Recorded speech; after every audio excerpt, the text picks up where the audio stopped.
Hello, good morning. Thank you for being here, for being part of this community of legal professionals prepared to work in international market, seeking to experience diversity and development of soft skills.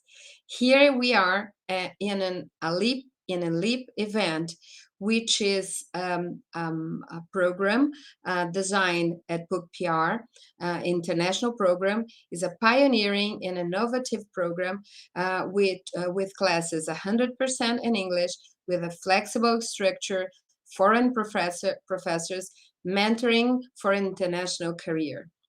So this is event of this morning.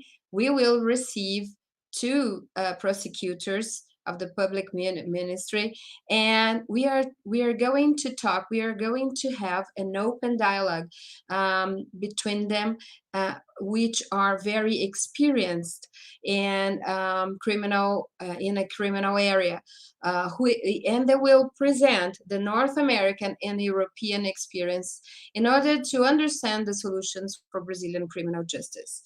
We are more than happy and proud to receive here Professor Ana Lara de Camargo, Castro, and Professor André Glitz. Thank you all for being here. And I'd like also to introduce you for our audience.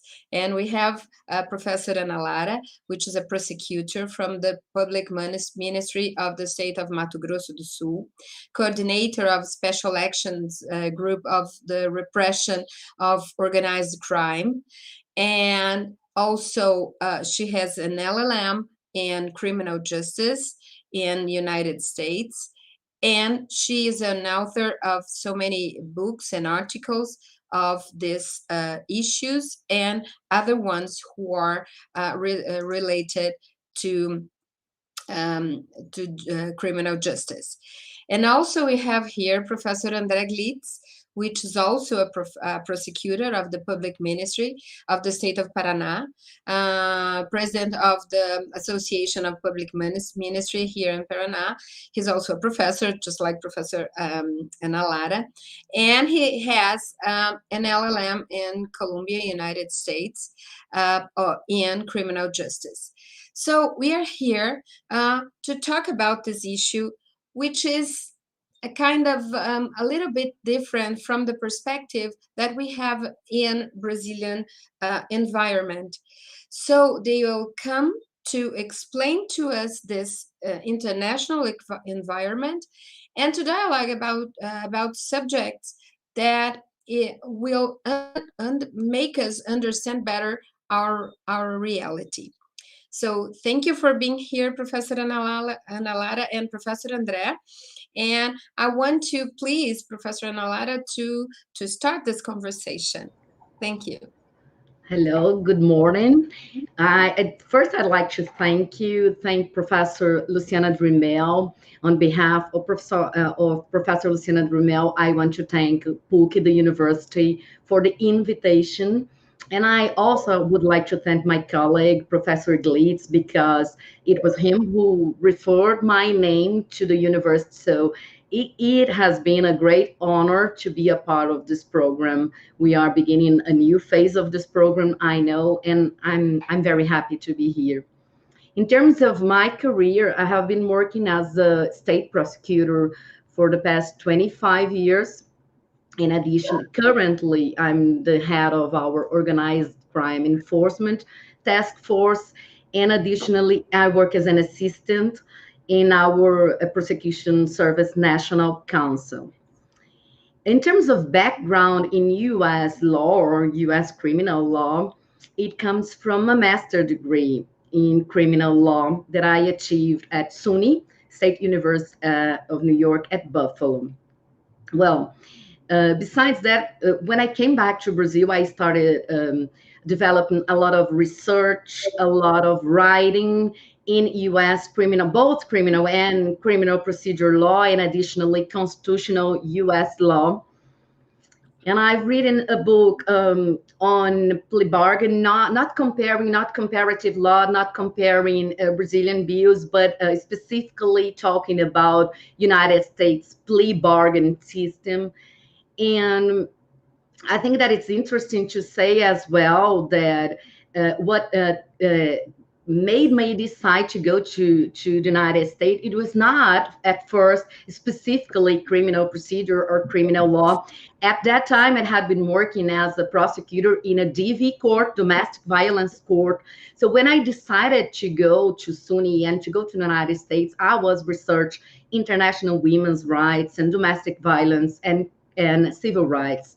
So now my connections to US law are mostly criminal law, criminal procedure, but additionally women's movements, rights, and cybercrime. So I've written a book on stalking and cyber stalk, on revenge porn, on sexuality and pornography as well. And in those books, I bring a lot of US law, US research, worldwide, but mostly US. In terms of articles, Professor Luciana Drimel said about that, you can find some articles. You can find most of them on internet, but um, on the topics of freedom of expression in the United States, connect to cyber crimes, and hearsay in additionally standard of beyond reasonable doubt as a criminal prosecuting standard in the United States. So those articles, I think you can find it easily on internet if you're interested to learn a bit more. I think that would be enough for you to have an idea of my background. Okay, thank you, Professor Ana. Yeah, it's very interesting, the background, and it's a movement which is very important because it's a Brazilian professional that goes to United States, goes to abroad, and then bring back all the experience and the knowledge that you have in United States. So yes, this is an important movement that we are doing currently and frequently here in Brazil. So the same movement has made Professor André Glitz, and we want to know a little bit more about this path, Professor. Good morning, everyone. I'm really glad to be here with you. Good morning, Professor Luciana, Professor Ana Lara.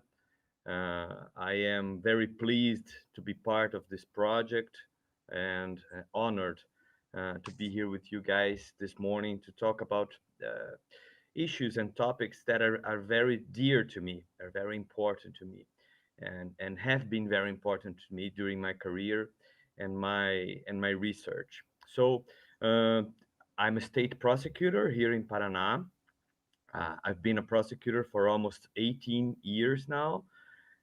Most of my career, I have worked in the criminal area, and when I came to Curitiba, I started working in an organized crime task force. This was about 2010, and working in this task force, it happened to me back then that it would be very important for my career, for my professional career, for me to be a better professional, to have international experience, particularly experience in the American criminal justice system. So that was the starting point of my wishes and my preparation in order to study abroad.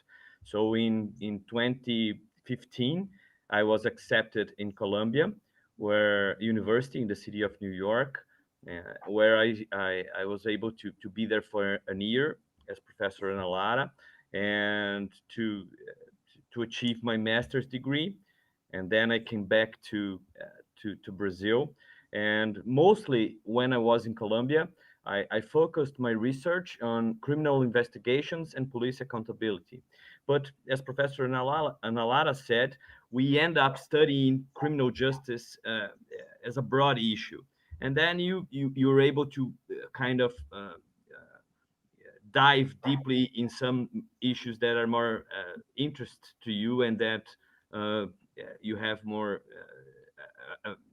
you are more you are more uh, you are more used to deal with. When I came back to Brazil, I was able to apply into my daily work in the task force where I worked my all the skills and all the knowledge I gained from my international experience. And I also started um, looking at the Brazilian criminal justice system with different eyes.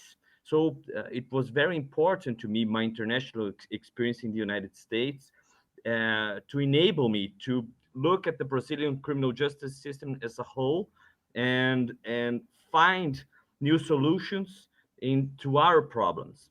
So this is, I think, what I gained most from my international experience. And then I started, as Professor Lara, also to research and to write about topics concerning the United States law and criminal law in the United States and criminal justice system in the United States. And I have also studied criminal justice models from Europe, especially from continental Europe, which are also very influenced today by the United States criminal justice system. And that's, I think, a topic that we can develop more throughout our conversation. Thank you very much. I'm very happy to be here this morning. Okay, thank you again, Professor. And let me ask you something. Can we call ourselves Luciana, Ana, and André? It would be easier and less informal because here we are to have a dialogue between us. Okay. Of course. Okay, thank you. So I was wondering that we used to say here in Brazil that we have a criminal law, and you are talking about criminal justice. So could we start this point uh, talking about this difference between criminal law and criminal justice, if there is a difference, and what would be the influence of these American standards, or we could say the Americanization of the past years in Brazilian system, and what are the trends that we can perceive about that? So yeah, I think most of the students here want to know the difference between criminal law and criminal justice. Could you help us? Well, let me start. I really do believe that we have a trend for what we could call a sort of Americanization of criminal law. I will answer the criminal law and criminal justice question during my answer to this question, because I think it goes with the idea of a sort of equal justice thought, the idea of criminal justice instead of only criminal law and criminal law enforcement. We will get there. But in terms of Americanization, what I think we could say that is a trend for quite some years now in Brazil. I would point to three directions. The first of them would be the rise of a sort of adversarial system instead of our traditional inquisitorial system.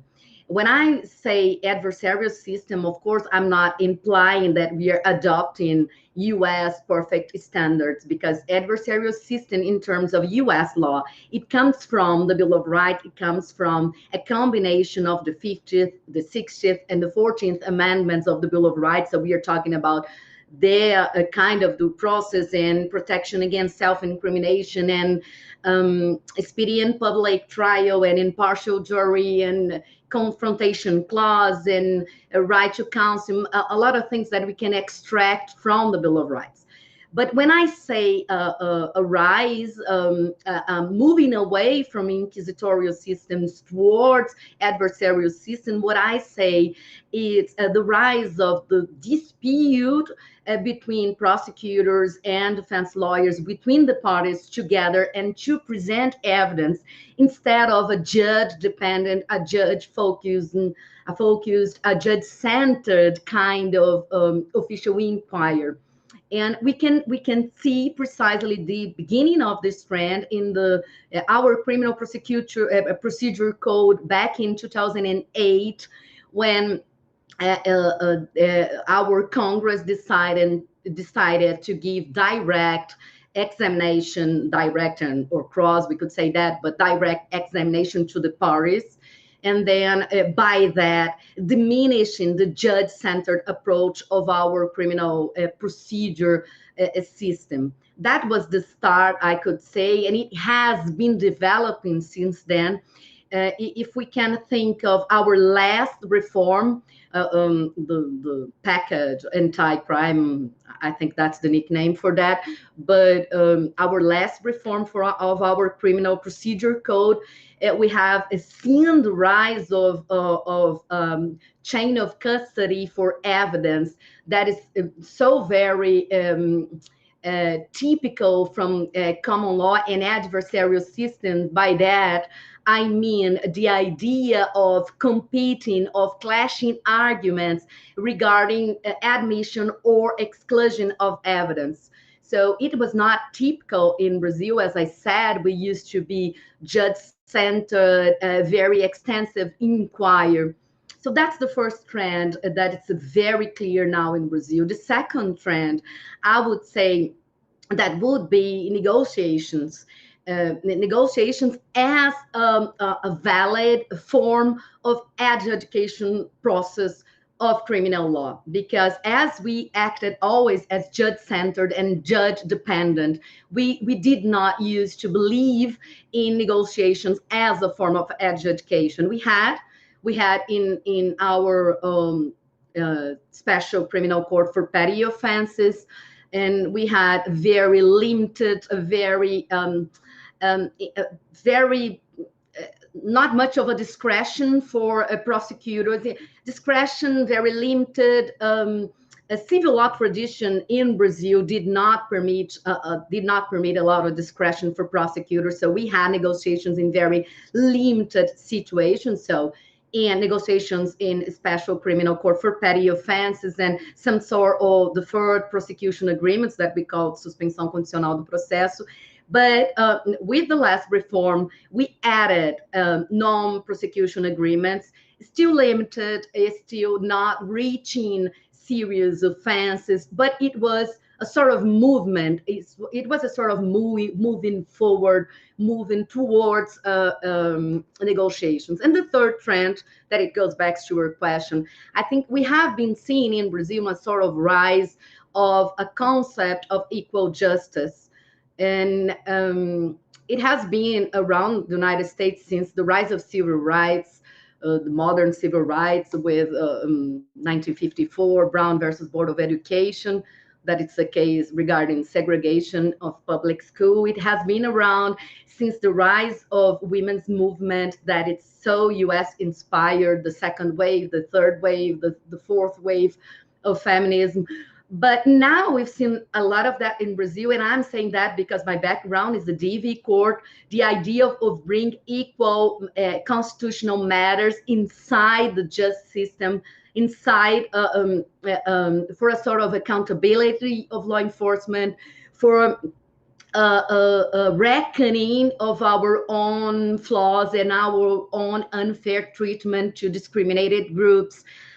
I'm not by that implying that US has a perfect system or Brazil is reaching a sort of perfect system. What I'm implying is the idea of bringing to the systems, to the justice system, the idea of dealing with constitutional matters regarding accessibility of discriminated groups as DV victims, gender crime victims, LGBTQIA plus victims, Black and Native communities and immigrants, and this sort of idea of justice for all, or of not, as you said, criminal law, but criminal justice with regard to the defendant and to the victim's rights, and with widespread look on diversity.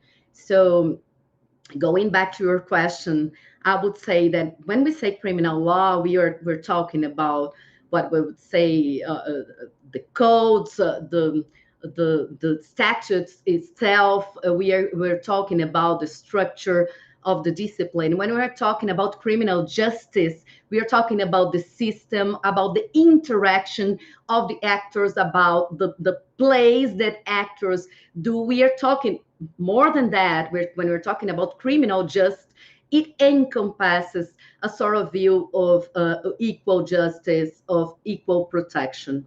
That's my view. That those are my thoughts on the matter.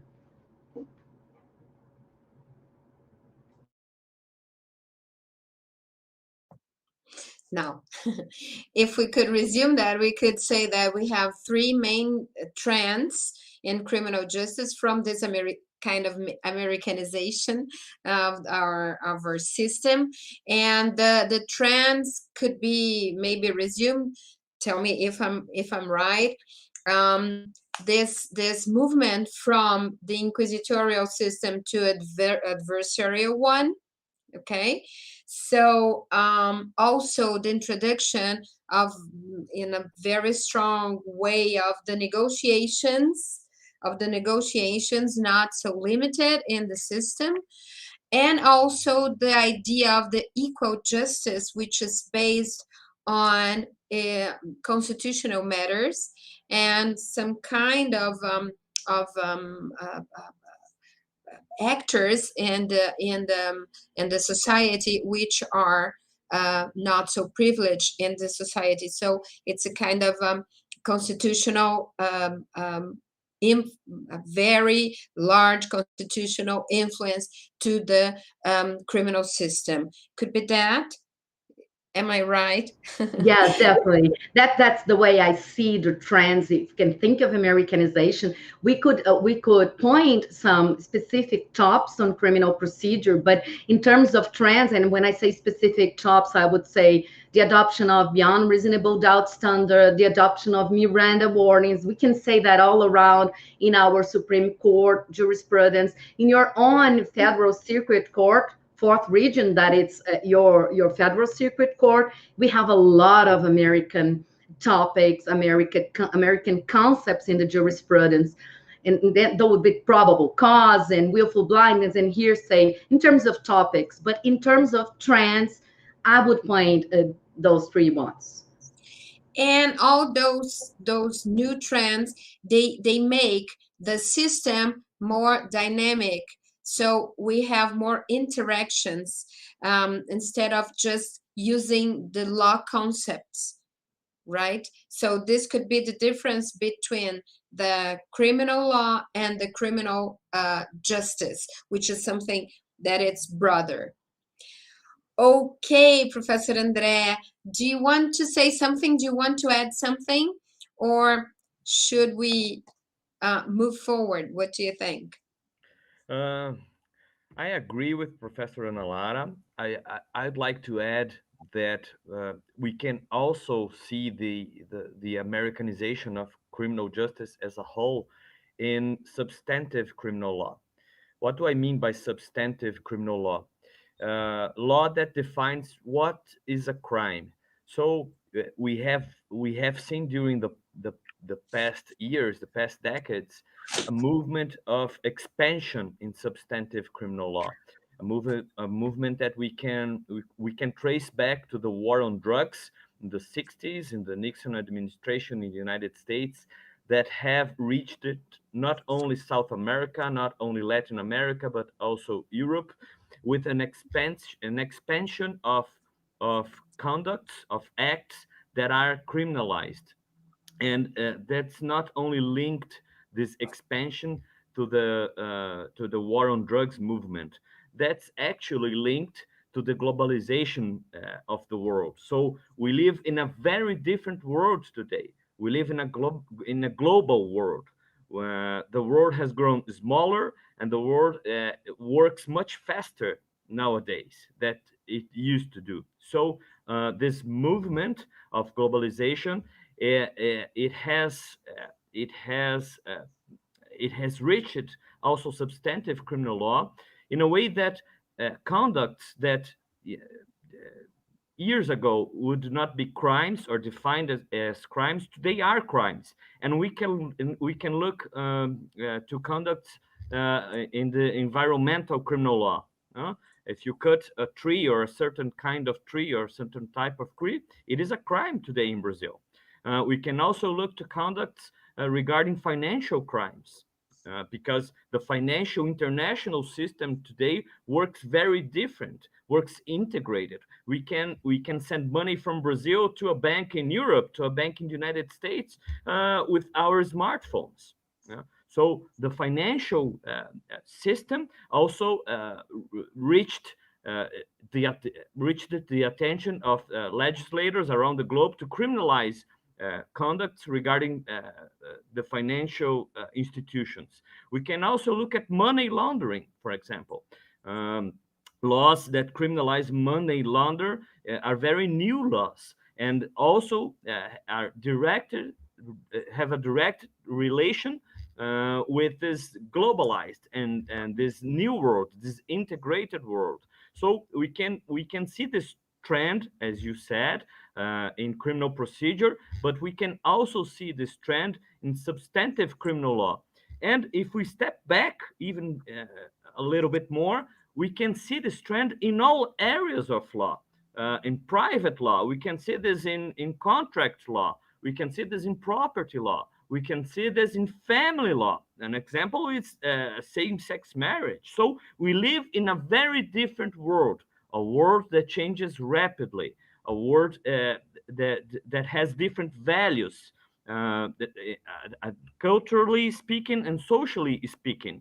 And law is a manifestation of social values. So we live living in this world. We have seen this impact of the American criminal justice system, not only in Brazil, but also in Latin America and in Europe, in very different areas of law, and especially in criminal law. So that's only what I would add in order to contribute to Professor Lara's answer, Luciana. This Glitz, when you were speaking, I remember in substantive criminal law, the rise of complexity doctrine that we have in organized crime. It's very inspired in United States and RICO and everything. And as a professor in cybercrime, digital law, I could say the same with internet crimes, cyber crimes, whatever you want to call, as we've just seen with revenge porn, as we've just seen in stalking or cyber stalking. Then there's a lot of change in substantive criminal law, as Professor Glitz said. It's a lot of new crimes, new crimes that are U.S. or worldwide inspired. I agree with that. Perfect. Okay, okay. Yeah, the subject that you are pointing is very interesting. It's the subject of the technology. Professor André said the world is getting smaller. Yes, and very faster. Mostly because we are living this era of the virtual world. And mostly because of the pandemic, we know that it has accelerated that a lot. And we are here. Professor Ana is in Mato Grosso. André is here in his apartment. I'm here in my house. So people are watching us from all over. So yes, we are living in a new era, I would say. So, what we would say about those influences, because André said about the financial system, which is very connected and technologically connected, which favors this increase of the criminality in these areas. So it's easier to send money. It's just click in your cell phone. So what we would say about this influence of the technology, especially in criminal law and criminal justice? André, would you like to start? Yeah, of course. Luciana, I think technology can and is used mostly of the times to do good things, to be useful to us, to our daily lives. You said we're here today in a virtual classroom. each one of us from our homes, our offices, and with students from all over the place. But technology can also be used to commit crimes, like Professor Lara just said, cyber crimes, and different types of crimes. So the greatest challenge for professionals and for the institutions nowadays with this technological revolution that has been anticipated by the pandemic is to adapt ourselves to this new reality, to revise our methods of work, and to look at our institutions differently. We cannot have the same institutional values or the same methods of work that we used to have in 10 years ago. We need to adapt ourselves to this new reality. And speaking not only from an institutional perspective, uh, law has to adapt itself to this new reality. Let's bring the topic of criminal investigations to the table. Uh, we cannot have today in 2021 with this technological revolution, with crimes being committed with the use of technology, a criminal investigation based on criminal investigations based on a model that was thought and was implemented in the 18th, in the 19th century in Brazil, for instance, the inquérito policial, which is a bureaucratic model of investigation that is not it does not answer, it does not correspond to the challenges that we have before us nowadays. We need to have a more efficient investigation, a more technological investigation in order to combat crimes and to bring public safety to our society. And not only that, we need also, in the topic of investigation, to have a model of investigation that protects, effectively protects individual rights. Uh, because our model of inquérito policial, which was, like I said, thought in the 19th century, it was way before our constitution. It does not provide to the citizens the safeguards of their constitutional and individual rights in a proper manner. So we need to rethink not only our institutions and methods of work. We need to rethink our tools in terms of legislative uh, changes that are more suitable to the criminal law and the criminal procedure that we have nowadays, to the challenges presented in the 21st century with this revolution, like I said, in technology that has impacted all our lives uh, in the most different areas. So what I think that we need to, and this is it's a great challenge not only for our generation but for future generations of students that are here with us this morning. We need to make law that are in order to attend the challenges that we have today. And sometimes the rhythm, the timing is not the same. Society is changing very rapidly, very fast, and laws are not, they do not change as fast as they should. So this is not only do we have to make this velocity, this trend of changing laws in order to attend the challenges that we have today more faster and more in a more adaptable way.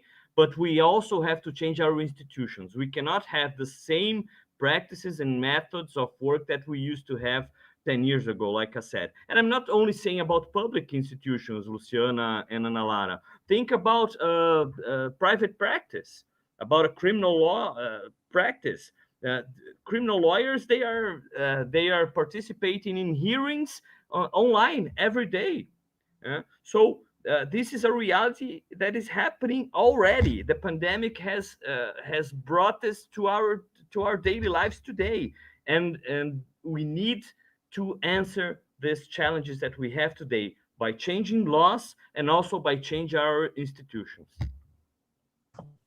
All right, Professor. All right, André. Let's talk about that. So, first of all, I want to encourage you all in audience to make questions to the speakers, because you are in YouTube, but you can write your questions, and we can give them to be answered. Okay, so I encourage you to make questions for them. Still speaking in this issue of this technology, and André said about the technological investigation. Do you think we are prepared to that, Anna, in Brazil, to this technological investigation?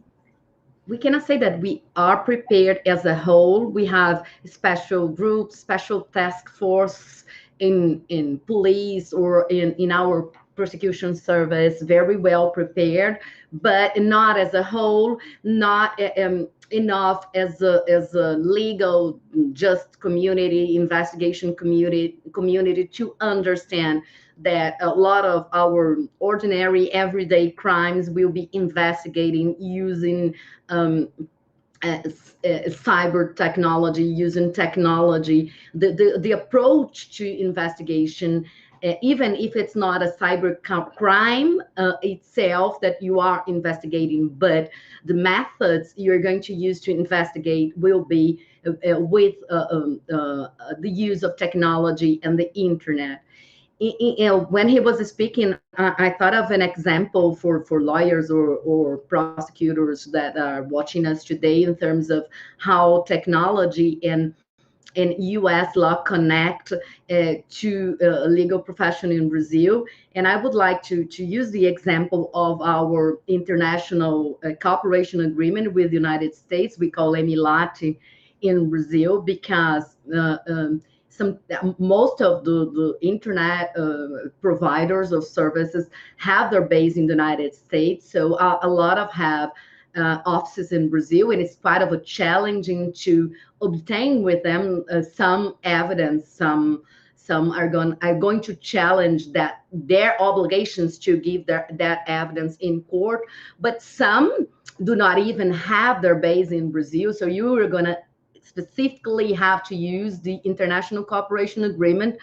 And what happens is that you have to understand at least a bit of US law to understand what is happening. Because when you send an international cooperation agreement to the United States by our Ministry of Justice, that is going to reach the Department of Justice in the United States, they will apply US standards law. And I'm talking a lot about that to say that probable cause it's derived from the Fourth Amendment of the Bill of Rights that has been interpreted and interpreted by the Supreme Court of the United States is in the center of international cooperation agreement. Because if you don't reach probable cause is standard, your cooperation agreement is not going to be processed in the United States. The other point is freedom of speech. Professionals in Brazil that are going to work with internet crimes regarding freedom of expression, and they're going to need help from US providers. That's mostly all our Facebook and Twitter and Instagram. You will have to understand how freedom of speech works in the United States. Some things that we think are very bad or mean or illegal in Brazil, they are encompassed in this far-reaching idea of freedom of speech in the United States.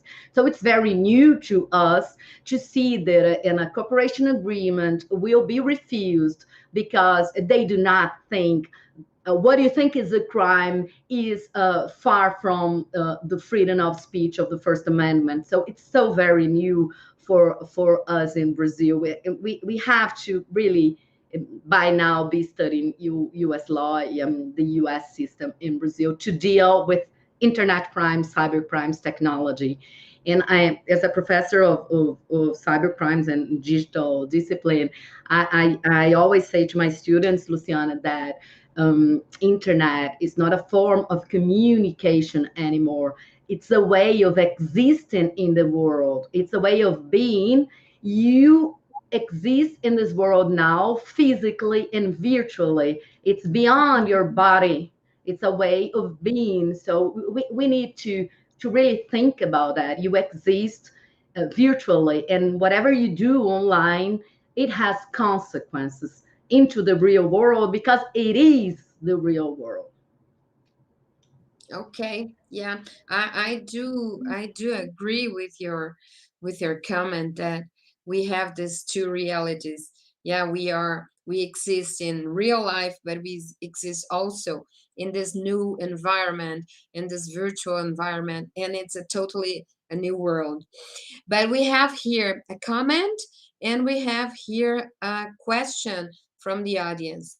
The comment is that the pandemic has permitted a new perspective, a new way of dealing with this reality of relation, the juridic, I would say, relations in the field of law.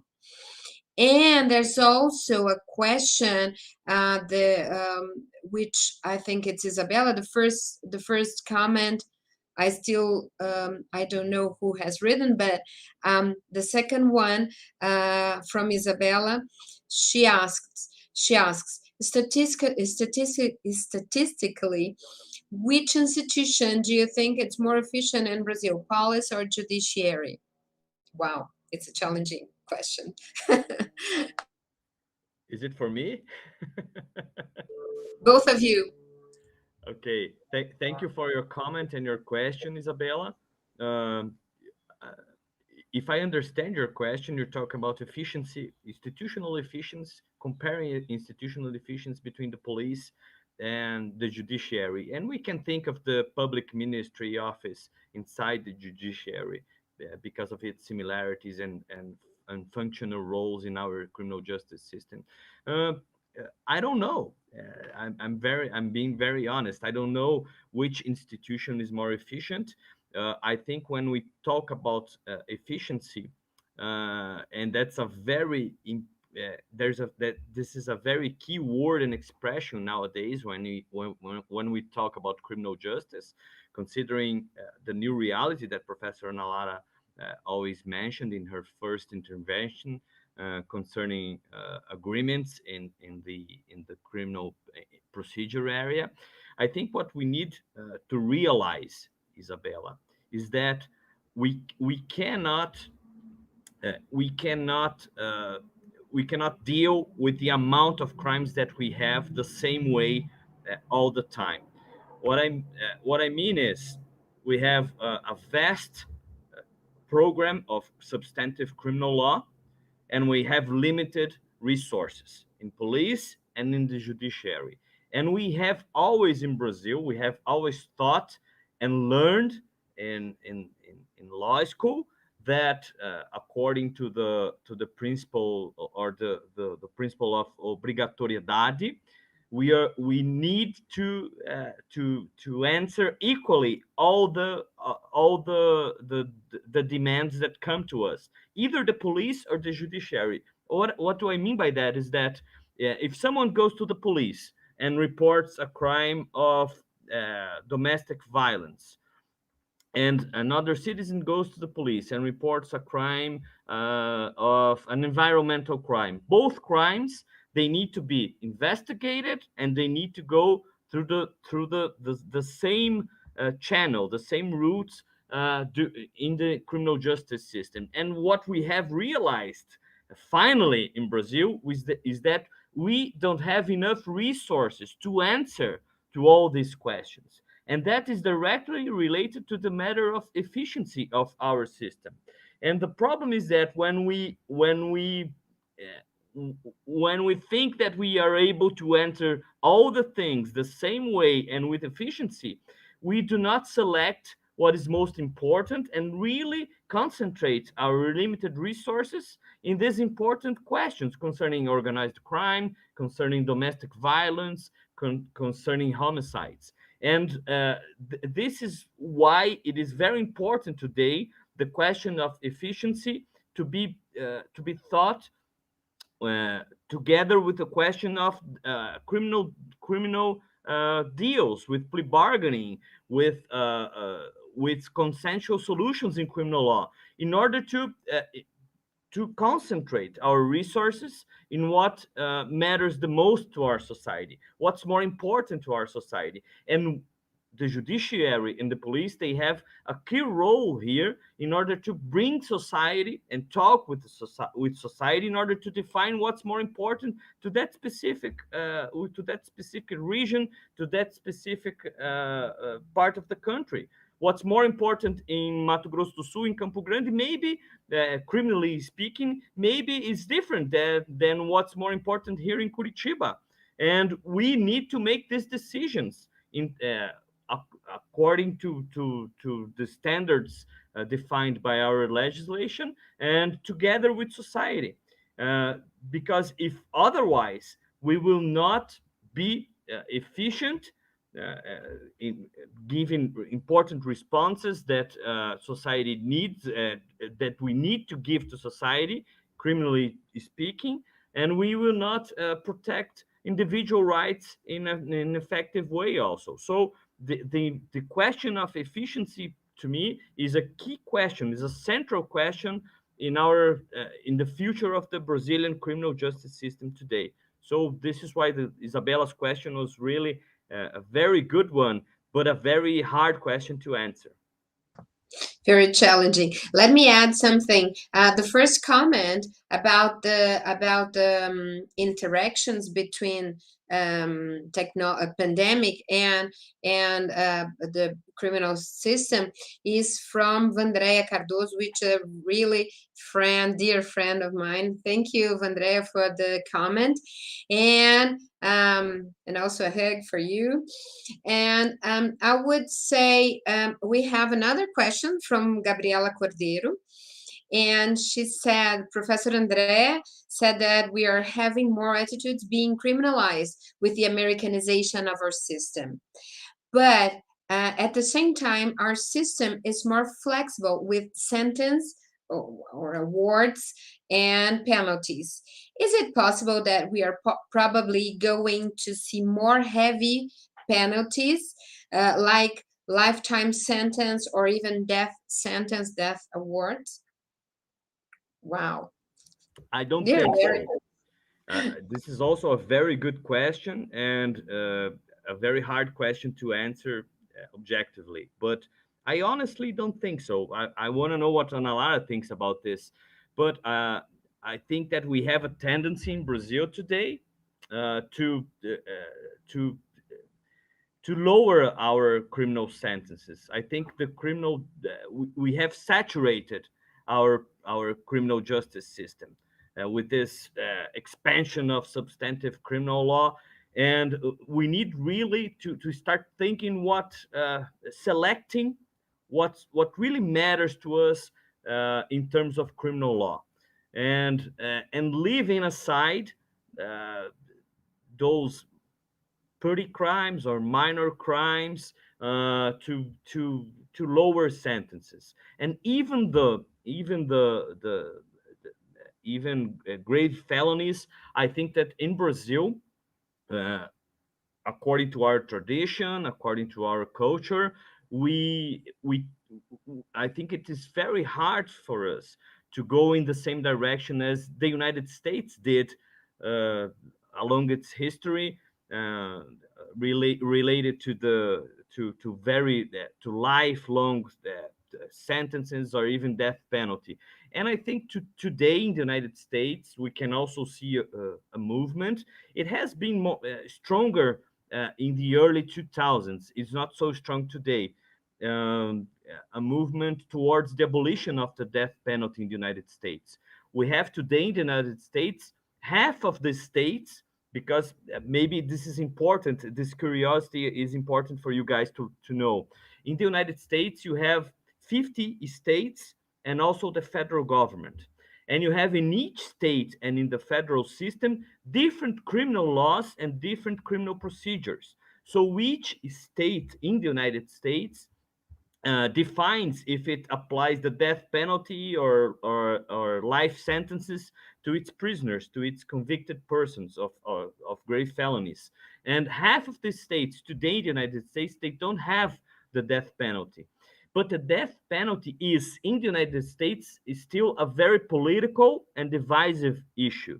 So in the early 2000s, you could see a trend including in the Supreme Court, in some important Supreme Court decisions like Roper v. Simmons in 2005, that was showing a tendency for the United States to maybe abolish the death sentence, the death penalty, in constitutional terms, according to the Eighth Amendment of the Bill of Rights. But today, the issue has gone very political, and we don't see this movement so strong in the United States today.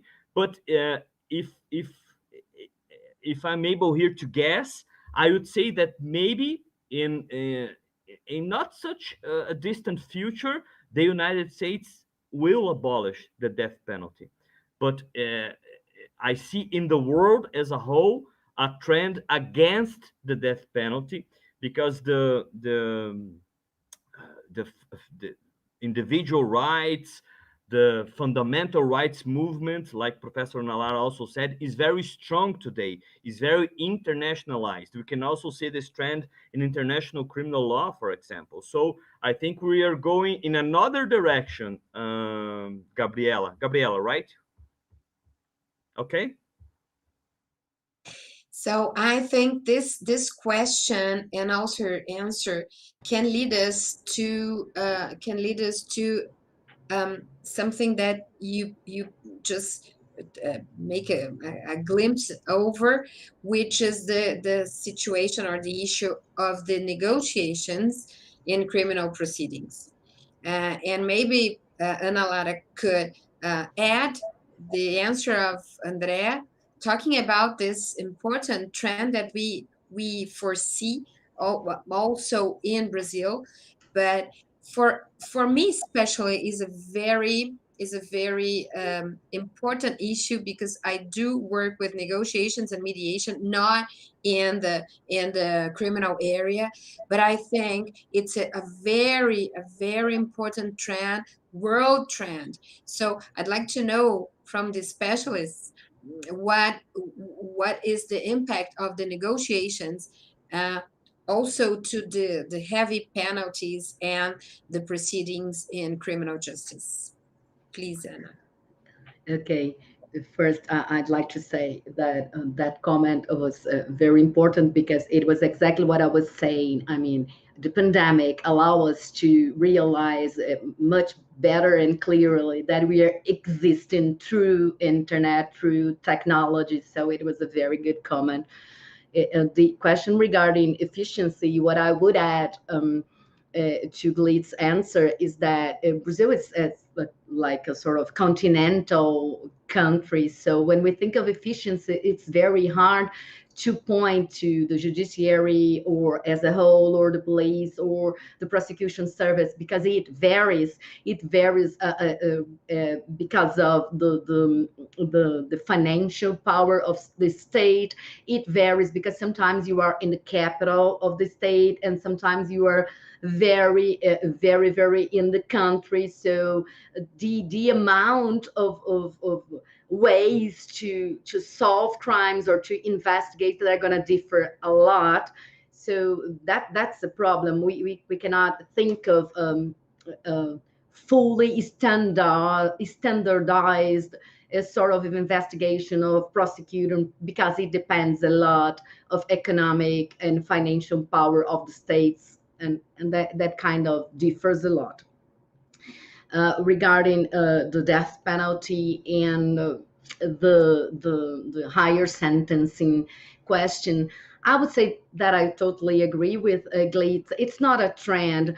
It's not a trend in Brazil because it has never been our style. So we kind of adapt and bring international law, and it comes from Europe and it comes from the United States. But it's not our way of dealing with criminal justice. We have a lot of let me say, let put me correctly, a lot of escapes from jail time. When we think of U.S. criminal law, they have been for so many years centered in jail time. In Brazil, we have different escapes, and when we think of jail time, like what we call closed regime, like behind bars regime, we are talking 8 years plus of sentencing. Traditionally in Brazil, we have almost always the minimum sentence. We have those parameters in our criminal code, minimum and maximum. But everyday life, everyday criminal life means applying minimum and sentencing, and very rarely a judge applies higher sentencing in the parameters. So I don't think it's a trend. Not even higher sentence, not even imagining death penalty. No, I don't think. But going to your question, negotiations are a trend in Brazil.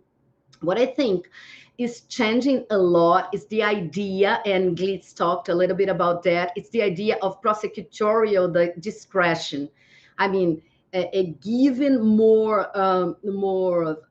length to the prosecutors to decide what to prosecute, and admitting evaluation of different aspects, because we have this mandatory idea, the idea of mandatory prosecutions, that we do have to prosecute all crimes.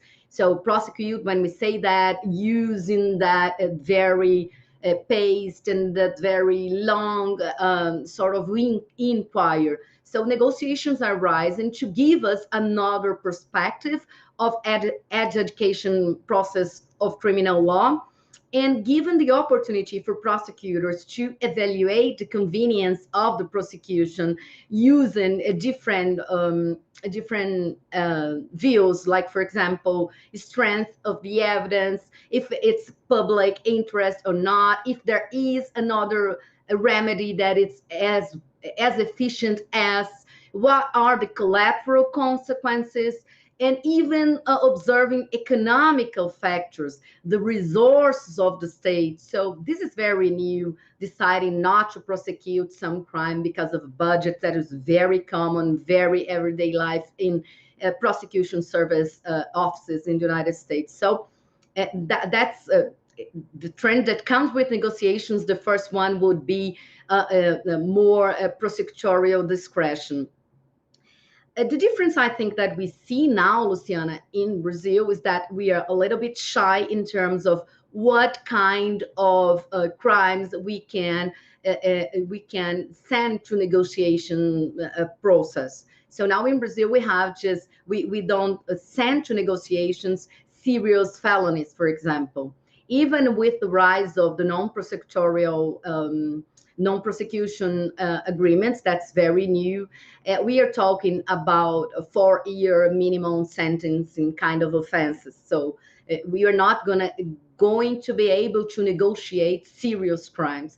If we think in comparative law with the United States, in the federal system, you can negotiate everything, including terrorism, for example. In some states, and I remember very clearly California, they kind of exclude some sort of crimes of a plea bargaining process, but most of the crimes in the United States can be solved through channels of negotiations, specifically plea bargaining.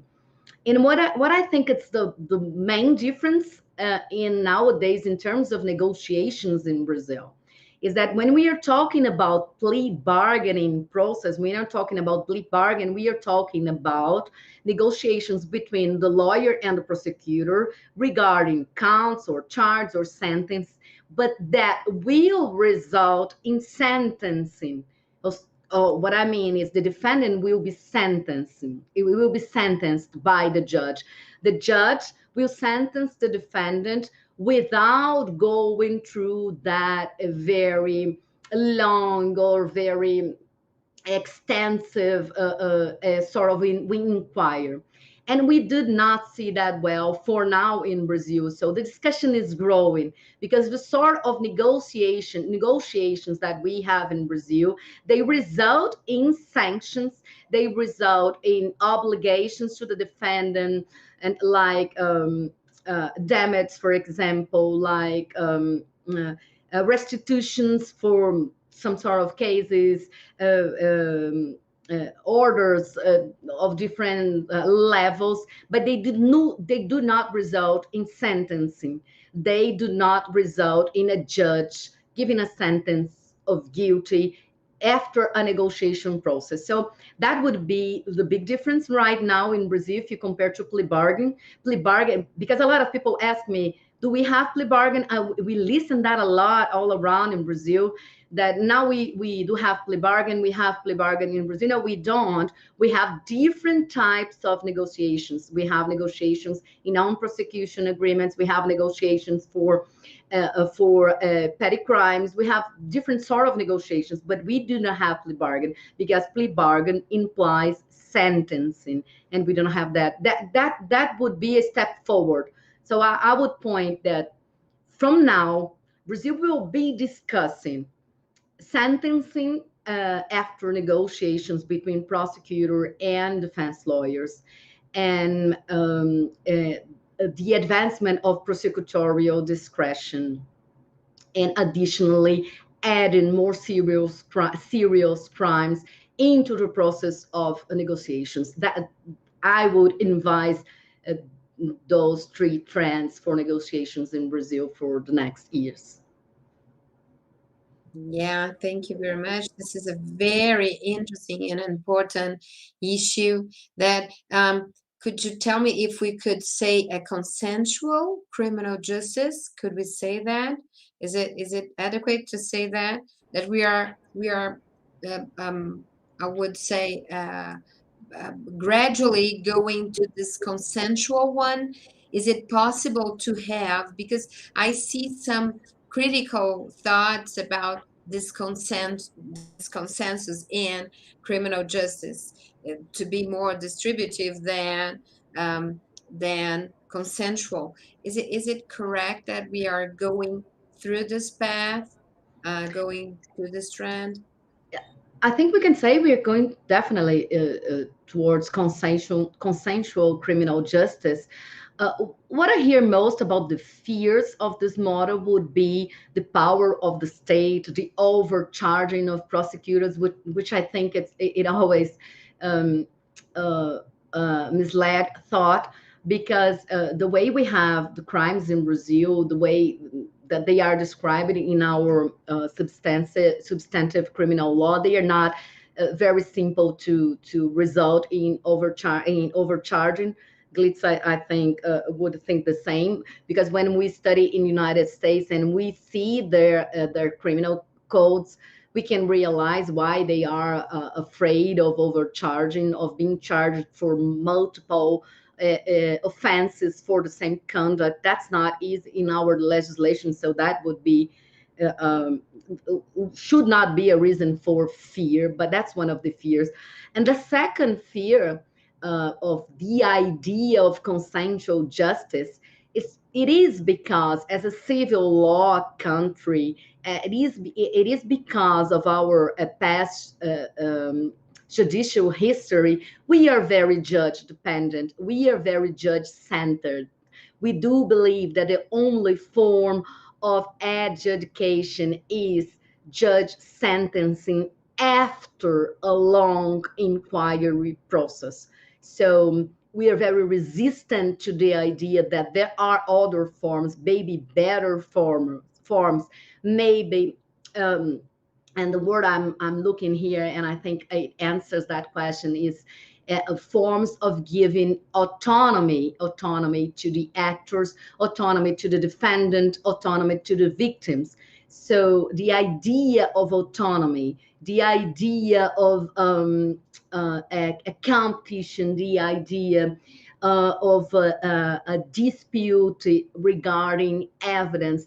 Those are very adversarial system ideas, and that led to a sort of negotiation process that is adversarial system inspired under the shadow of the trial, as they say in the United States. And for us, not to see a judge-centered adjudication process of criminal law is still very hard. Mhm. Yeah, yeah. I really like your diagnosis that we have, and this is not only in criminal field, but also in other fields that we are still very judge centered, and we have to I would say not really abandon, but try to find another ways to do that. Yeah, we will keep on needing the judge, but not judge centered every time. So we have to be more we have to get more it has to be more easy for us to be not judge centered. So and also the autonomy, this word seems to me like a song. Andrea, would you like to add something? Yes, absolutely. I think we are already in a reality of consensual criminal justice. The big question is what kind of consensual criminal justice can we have? Can we have in Brazil? It is very dangerous for us to simply transplant systems or models from other countries to our reality, to our constitutional and normative and legal system, and to our practices. So the real challenge today is to adapt, to translate solutions from other countries concerning consensual criminal justice models to our reality in Brazil. And this is already here, not only with the non-prosecution agreement, but I would say there is today a new project for a new criminal procedure code in Congress that already predicts a model of consensual solution in criminal justice with sentencing very similar to the plea bargaining system in the United States. But what are the problems that they have there, or they have with such solutions that we can already foresee and implement in Brazil in order to avoid them? Because if our fear is that these consensual solutions, they will bring us to injustices or to errors, to to really for a person that is innocent to make a deal with a prosecutor, or for a person that is guilty not to make a deal and not to be convicted in the end. This is a problem. The error is also a problem that we have in the adjudication, the regular adjudication process that we have today. Judges and our process, they don't get things always right. We get things wrong also. We convict innocent and we let guilty defendants go away. So the problems are already here. So we need to implement solutions in order to face these problems. Of course, we need to have a more efficient system, but we also need to be very careful with the question of disclosure of evidence from the prosecutor's office to the defense in order to make a deal that will put behind bars maybe a person for 5, 8, or 10 years. The person needs to understand the consequences of that act. The person needs to have legal assistance, proper and efficient legal assistance. And we, as professionals, we need to develop new skills. And this is a message that I would like to give to students that are here with us this morning. In this new reality of consensual criminal justice, the professionals, lawyers, prosecutors, police, judges, We need to learn to negotiate. We need to learn to sit in a table with our adversary, with the other side, and negotiate good deals for the public and for our clients. And we are not, usually, we are not prepared in law school to negotiate. We are prepared to battle. We are prepared, like an Lara, like Luciana said, to go to court. And this new set of mind in this new reality that has all is already here for our criminal in our criminal justice system. It presents a great challenge for law schools and for future professionals. We need to learn to negotiate. Otherwise, we will not adapt to this new reality, and we will make poor and wrong decisions. Wow, this is amazing because, yeah, this is also what I used to say day by day. This is my reality day by day. Yes, they have to be good negotiators. And it goes to an important question. We have also a question of Milena that I will read that. But Milena has asked something that has to do with this preparation.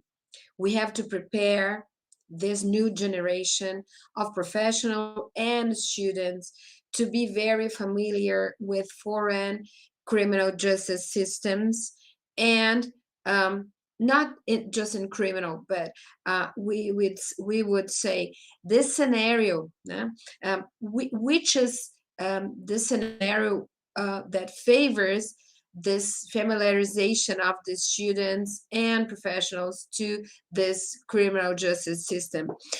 And Milena has asked something in this direction. She said, since we live in a world, so we do have to be very sensitive to the world, to the globalized world, with different values. And it was like it said before. Do you think that conducts that are now not considered a crime in some countries would possibly be criminalized in the future?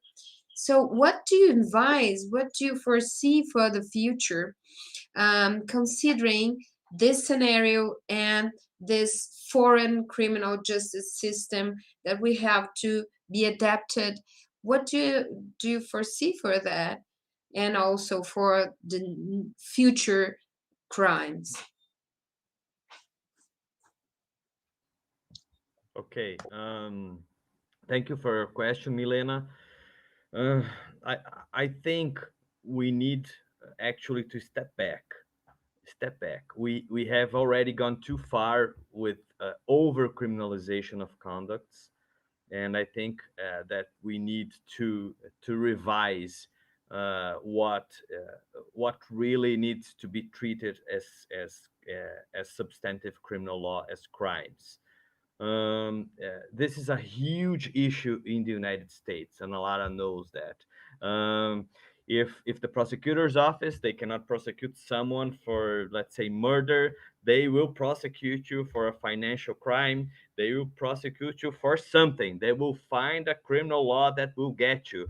Let's remember the O.J. Simpson case. O.J. Simpson was acquitted for murder, for the accusation of murdering his wife and her friend.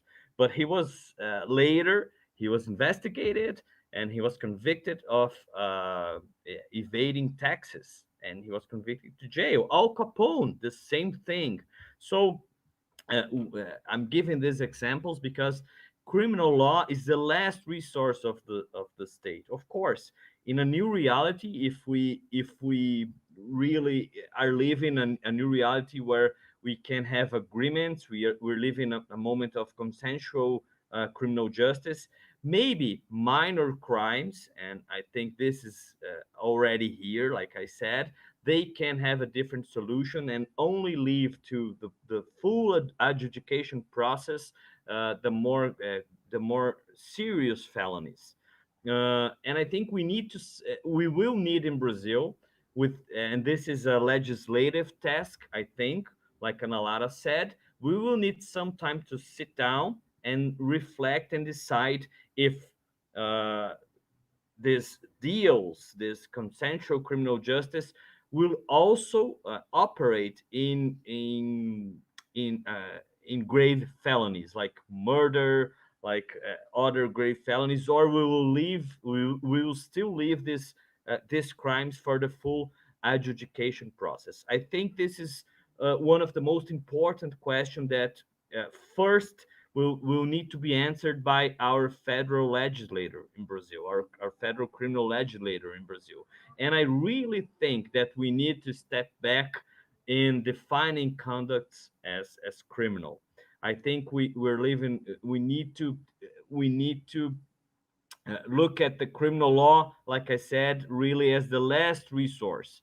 Because if everything goes to criminal law, we will we will not be able to select among all this huge universe of crimes what really matters, what are really the values that criminal law needs to protect in our society. And we need to adapt, like domestic violence today is very important in the criminal justice system. It wasn't, today it is.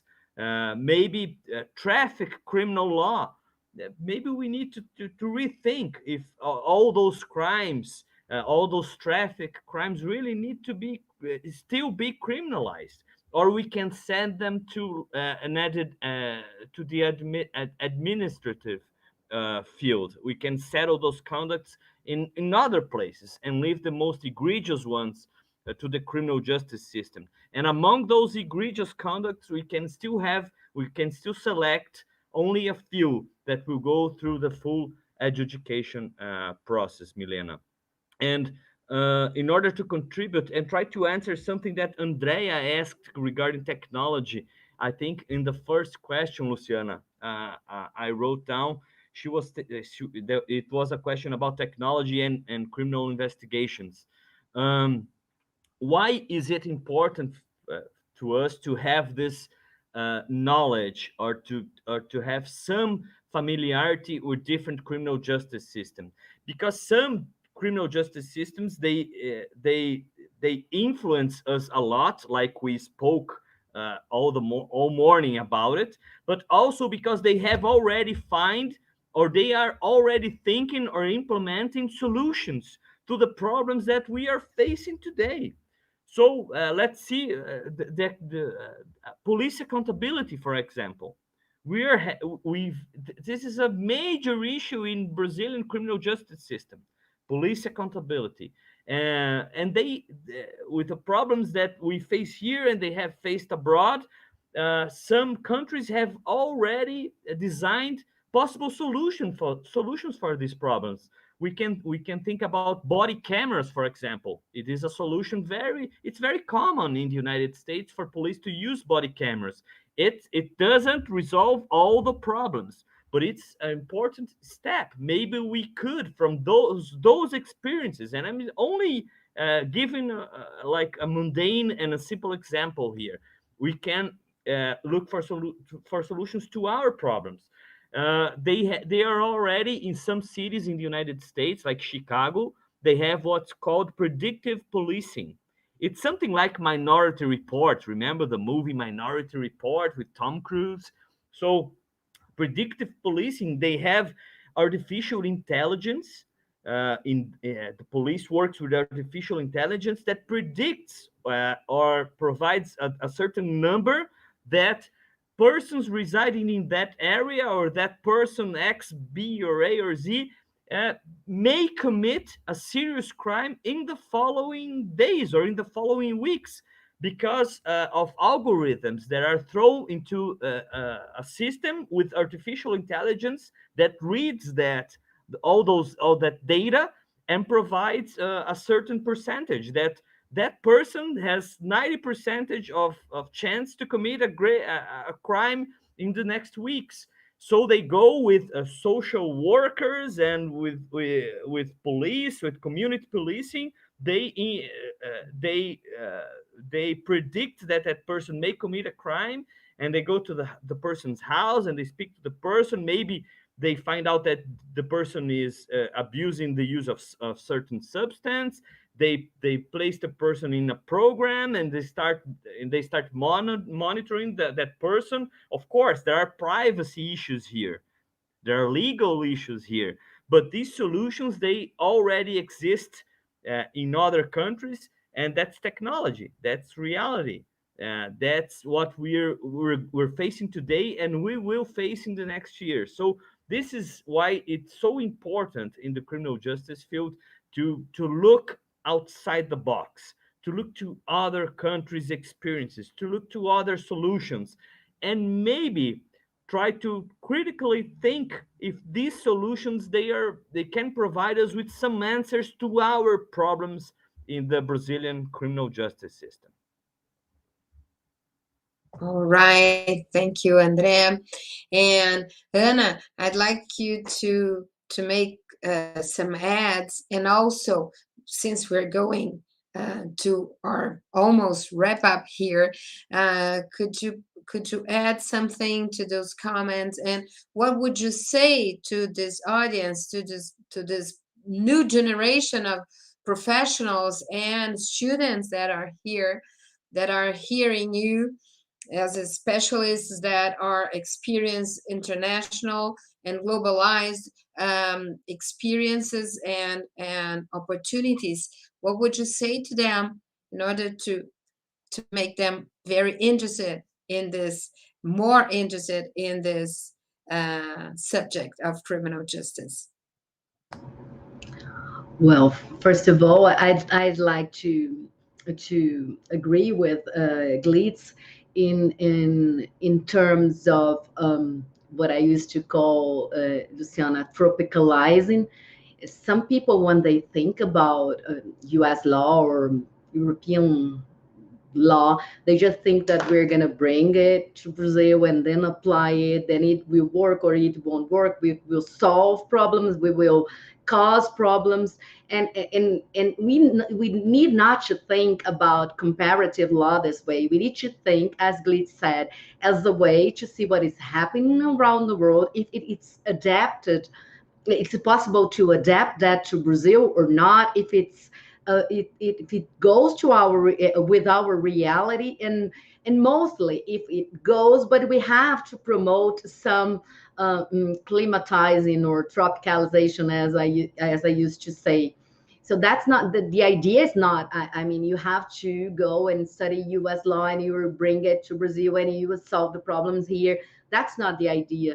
The idea is, as he said, things are happening all the time in the world, and yes, there are a lot of countries that are more advanced, than Brazil in a lot of fields. Technology is one of them, civil rights is one of them. So we have to take these laws and to be inspired by them and to adapt to our reality, because sometimes it does not go that fast as we want it, but it will eventually be a part of the way we think. Domestic violence is one of the examples that a few years ago we still used to think as a private problem that would be solved inside the family.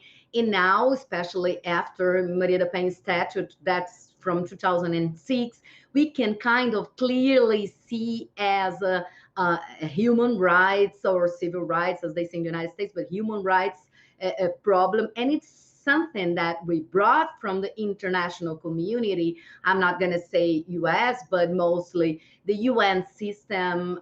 So it's the idea of going and seeing what is happening in the world. We cannot be, and for new generation, I think it's easier to see than for people from my generation, because we really have to see that we are not in a bubble. The internet provides us with that in a clearly idea, unless you just decide to be in your own internet bubble, because that is possible too. You decide just to hear and to listen and to talk people that think exactly the same as you do. So you're going to be in a virtual bubble as well, but you don't need to.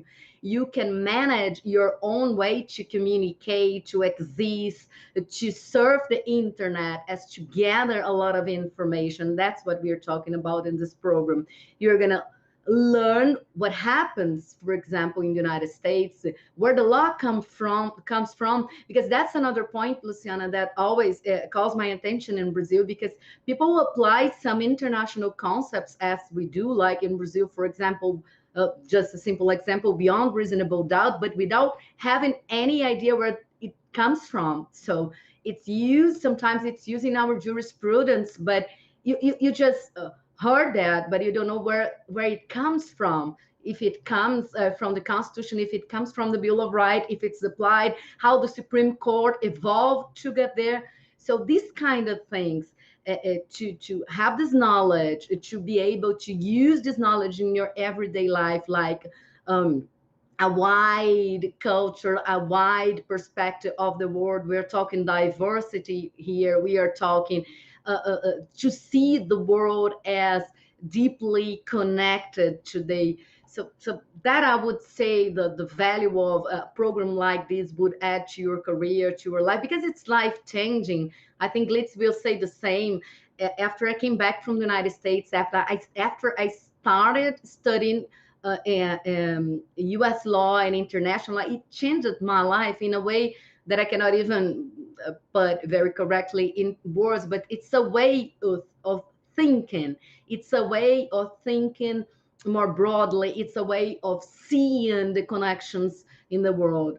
And my last word would be about negotiations, putting it simple to people listening to us. Negotiate is about talk. We can all do that. We can talk, but we don't want to talk because talk is hard. I mean, talk and listen, because negotiations are about talking and listening. You talk and then you listen. Is derived from that idea of adversarial system, not in terms of clashing, not in terms of competition, but in terms of marketplace of ideas. So we talk and we listen and we understand how can we improve this and improve that, and we just embrace our autonomy in the process. So negotiations, you have a lot of skills. You can learn the skills. Professor Luciana is an expert of skills in negotiations, but mostly you have to go to a negotiation process thinking of talking and listening. And that's a basic ability that we can all learn. We all have. We can all learn how to use that. That's, I think, would be my important message in terms of negotiations. And I'd like to thank you all again for being here, to thank Professor Luciana and PUC for inviting me, and my colleague Glitz for referring my name. I'm very happy to be here, and I hope this program will be, as it is already, a huge success. Thank you very much. Okay, thank you, Professor Anna. And we are going to say that we are more than pleased to hear you, because you are the new generation. And hearing that from experienced professionals like you that are thinking out of the box, just like André said, and in a very progressive and effective way, it gives us a lot of hope that we can do a better world with no doubts. So I'd like to have a last message from Professor Glitz in a glimpse, because we are running almost out of time. But also, I'd like to invite you all to be part of this program, because we really do believe in this program, like a place where you can find, where you can open your mind to a new world, to new perspectives, and also to organize your career through mentoring. So, Glitz, do you want to say the last message? And Anna, last words. Okay, I want to say thank you to everyone that was here with us this morning, but especially thank you, Professor Ana Lara, Professor Luciana, for the pleasant conversation and for the exchange that we had this morning. It was very enriching for me. I also would like to invite everyone to be with us in this program. I mean, we will discuss important issues in criminal justice. We'll discuss technology, investigations, victims' rights, in a very different and an easy way. So we will have activities that will be very, very pleasant, like watching Netflix, for example, and learning through watching Netflix. And we will also be able to to learn more about the United States criminal justice system, because this is it's already here, and by learning the more features, or learning more deeply um, aspects of the of the American criminal justice system, we will be able to look into our system. We will be able to look into our reality, and we will be more competent professionals and capable of thinking critically to new solutions to our problems. Like I said, this is a very very innovative program. I'm very excited to be part of it, and I hope to see you all in the next Saturday mornings the following semester. All right, all right. Anna, one last word. It's just thank you for our audience, and as well, I hope to see you all very soon. Okay, so people, yes, we are almost in our time. We just left 2 minutes more, but we are here for you. We are here for this new generation, for this new ways of thinking law and all the experience about that. So thank you very much. Have a wonderful weekend for you all. Thank you again, André. Thank you again, Anna. You are more than welcome. It was a great pleasure and honor to have you here. And we will have more. They will be entirely with us from next week. So see you there. See you next week. Bye. Bye bye.